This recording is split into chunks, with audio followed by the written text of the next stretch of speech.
Our next story keeps in tune with our election night, but there's a twist to this one. It's about a local man running for president in another country. Mirsad Hadžikadić is UNC Charlotte's Executive Director of Analytical Programs. He's also running for president of Bosnia and Herzegovina, which is where he was born. Little geography for you here. Bosnia is across from Italy, and it is surrounded by Croatia and Serbia. The region was torn apart by a three-way ethnic war in the 1990s. It was between Orthodox Christian Serbs, Catholic Croats, and Muslim Bosniaks. They all lived under the Yugoslavian government, but several provinces broke off and declared independence. When Bosnia tried to do the same, Serbia invaded and tried killing all Muslims who lived there. They were put in concentration camps, tortured, and killed. The war ended more than 20 years ago with a peace treaty, but the country is still struggling to overcome these grudges. Hadžikadić says it's his duty to try to bring changes to his homeland. Here's our conversation with him. What in the world? You want to run for president? Yeah, why would you want to do that? Why would you want to do that? Yeah, I actually got a call in September of last year from a friend who said, Mirsad, the country is going through some tough times. Perhaps you could run for president and try to help us out. And I thought about it for a while. Everybody said, I talked to a few people. They said, cannot be done. I said, sure, I'm going to do it. It's a very compact, you were telling me, election cycle. Here we go years to run for president. You got 2 months. You got 2 months, August and September. The elections are October 7th. You get 2 months to actually, 2 months to advertise. But you get about 4 or 5 months prior to that just to have campaign rallies and activities. So you hit the ground next week? Absolutely. What's the first thing you're doing? Well, I visited Bosnia twice already, a week each time, and started the process. Been on national TV, people sort of understand who I am. But now, if you're not there, not much actually happens. I have a team of volunteers.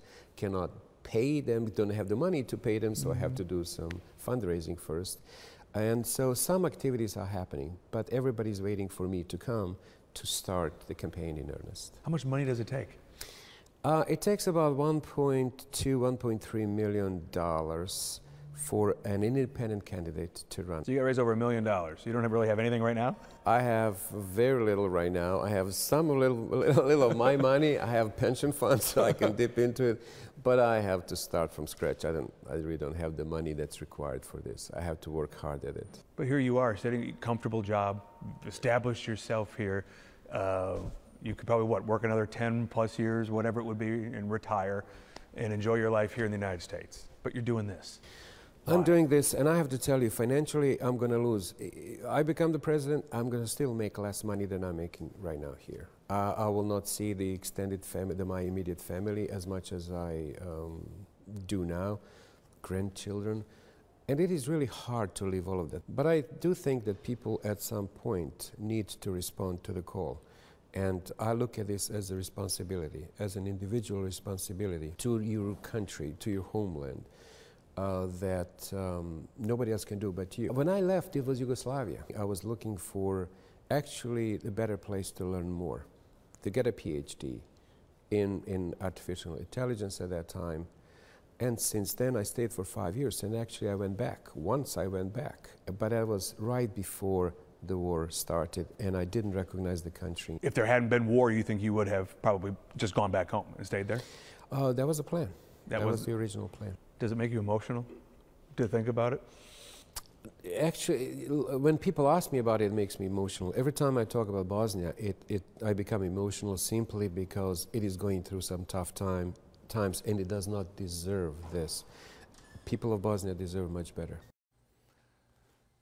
We will be watching with great interest. Mirsad again heads to Bosnia next week to begin his campaign. He says his message is for all of the ethnic groups to work together, and he believes he can win one of the 3 spots in the power structure in Bosnia because one of the major parties is considering supporting him.